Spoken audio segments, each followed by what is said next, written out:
आज्ञा प्रथम अष्टम श्रेणी पर्यंत समस्त पिलांकु मागणारे पुस्तक दि जाउछि।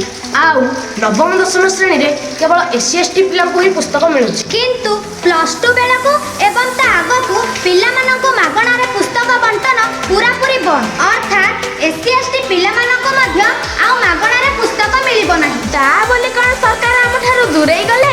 ना आज्ञा जमारू नुहे। निजर दक्षता थिले अर्थात आपण बहुत भल पाठ पढुथिले ही सरकारकर मागणा सुविधार लाभ उठाई परिबे। जेमिति कि प्लस टू रे भल मार्क रखिले लैपटॉप मागणार मिलुछि। ठीक सेमिति सरकार आम मानक पई अनेक स्कॉलरशिप रा व्यवस्था करछंती, जहा द्वारा आमे माने निजर पाठ पढार खर्च को उठाई परिबा। किंतु मन रखिथिबे आज्ञा मागणा सुविधा को भोग करिबा पई हमकु बहुत भल सुनी पारले तो आज्ञा हमकु बहुत भल पाठ पढिबा को पड़िबो। नाचे दक्षता नथिले सरकार को दोष देबा एवं चित्कार करिबारे बयस सरी जीव।